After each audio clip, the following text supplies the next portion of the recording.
안녕하십니까. 광주 전남권 뉴스입니다. 많게는 매달 수백만 원을 줘가며 암 환자 유치에 열을 올리는 일부 요양병원의 실태 어제 보도해드렸죠. 돈벌이가 되는 암 환자 유치를 위한 불법, 편법 운영 실태는 이뿐만이 아닙니다. 김혜정 기자가 취재했습니다. 광주의 한 요양병원. 같은 빌딩에 입주한 다른 상업시설과 함께 엘리베이터를 이용합니다.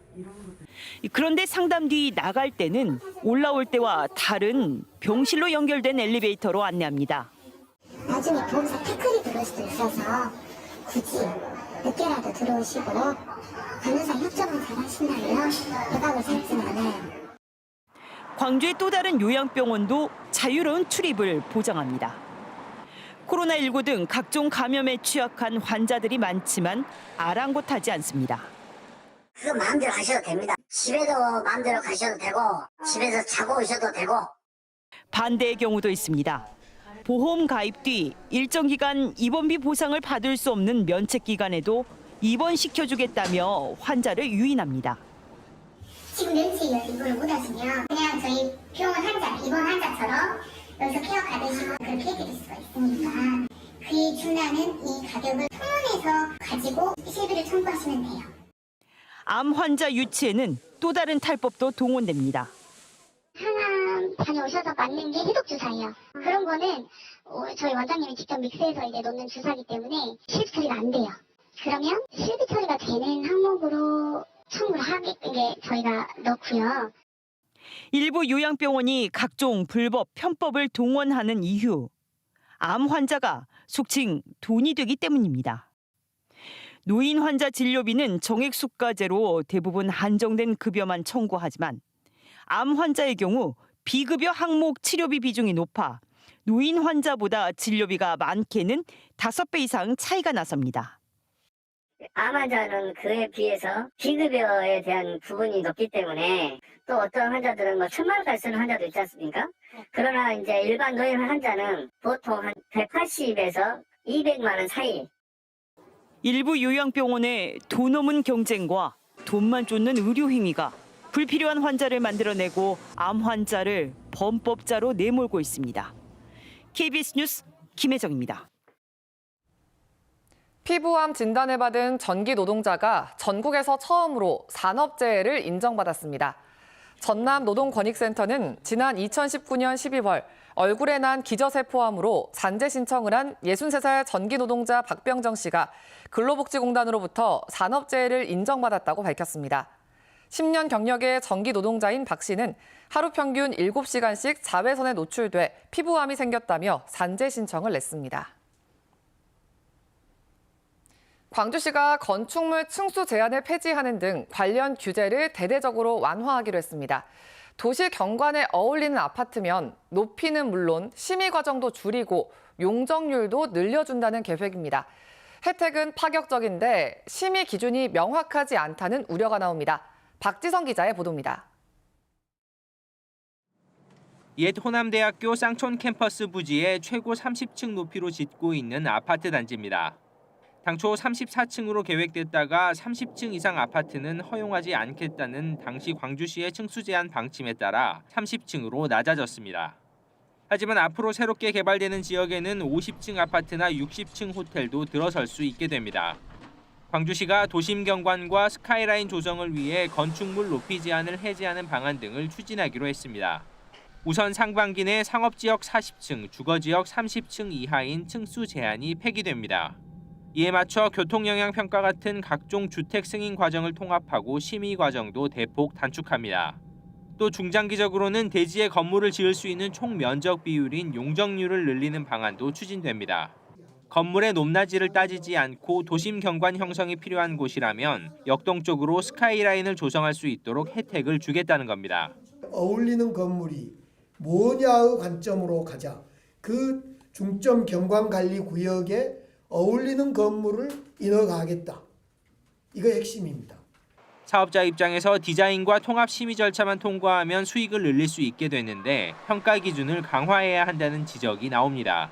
고층 건물의 난립이나 이런 부분들에 대한 위험 부분에 대해서 심도 있는 논의가 과연 될지, 그다음에 그런 각 그 위원회에서 걸러줘야 되는 그런 부분들을 같이 걸러줄 수 있을지. 광주시는 개편된 제도가 적용되는 시기나 적용 범위는 실행 계획을 만들면서 확정하겠다고 밝혔습니다. KBS 뉴스 박지성입니다. 지난 4일 신안 앞바다에서 5명이 숨지고 4명이 실종된 선박 사고와 관련해 목포해경이 청보호 선주 A씨를 업무상 과실치사 등 혐의로 불구속 입건했습니다. A씨는 선주로서 선체 안전관리 등을 소홀히 해 사고와 인명피해를 초래한 혐의를 받고 있습니다. 한편 사고 원인을 밝힐 청보호 선내 CCTV 등 증거물에 대한 국립과학수사연구원의 분석 결과는 다음 달에 나올 예정입니다. 공기가 탈 정도로 출력이 강한 빛인 초강력 레이저는 방위산업이나 의료시장에서 활용 가치가 높은 기술입니다.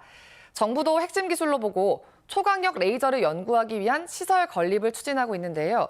전라남도가 도전장을 냈습니다. 보도에 손준수 기자입니다. 우크라이나의 드론 공격에 러시아 전차들이 속수무책으로 당합니다. 군사 강국들은 드론을 막기 위한 방어 체계로 초강력 레이저에 주목하고 있습니다. 레이저는 열과 습기가 강하면 빛이 똑바로 가지 않는 굴절 현상이 일어나는 반면 초강력 레이저는 공기가 탈 정도로 빛의 출력이 강해 굴절 없이 목표에 도달할 수 있습니다. 이 때문에 초강력 레이저는 방위산업과 신소재 개발뿐만 아니라 의료계에서도 활용하고 있습니다. 우주의 어떤 현상 규명이나 광원 개발이라든지 아니면은 의료에서는 레이저 분야가 많이 이용되는. 정부도 국가 경쟁력을 좌우할 핵심 기술로 보고 초강력 레이저 연구시설 건립을 국정과제로 추진하고 있습니다.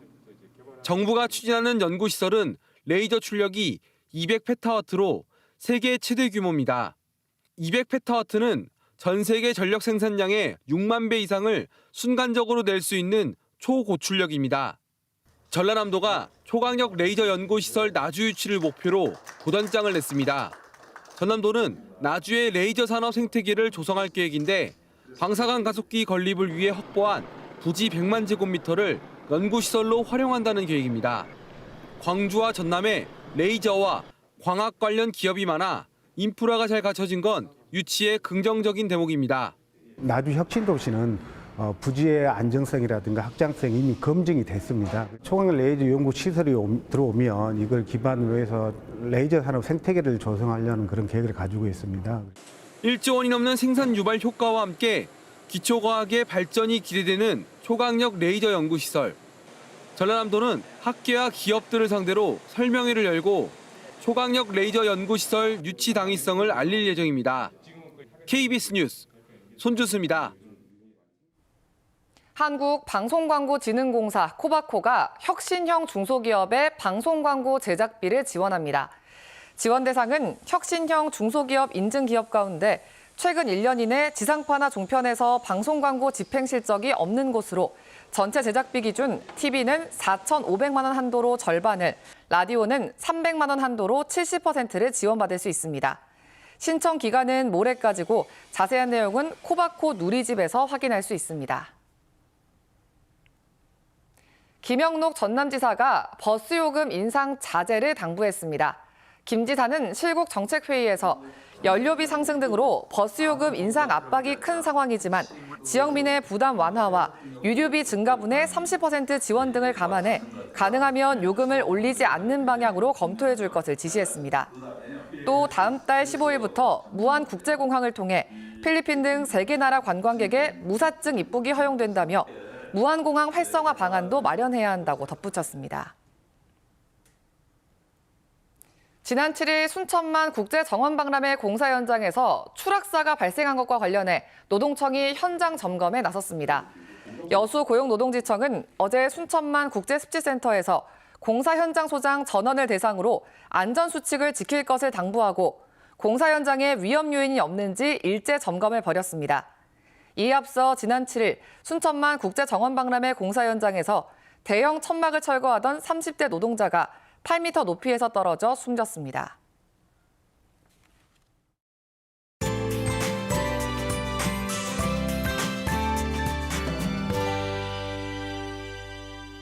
오늘은 크게 벌어지는 일교차에 대비 잘하셔야겠습니다. 아침에는 여전히 영하권 추위가 나타나고 있는데요. 광주의 아침 최저 기온 영하 2.3도 보였습니다. 어제보다는 조금 높지만 그래도 평년 기온을 밑돌고 있는데요. 낮부터는 기온이 크게 오르겠습니다. 한낮 기온 11도로 어제보다 5도가량 높아 비교적 온화하겠습니다. 오늘 구름 많다가 오후부터 차차 흐려지겠고요. 밤부터는 곳곳에 눈비 소식이 있습니다.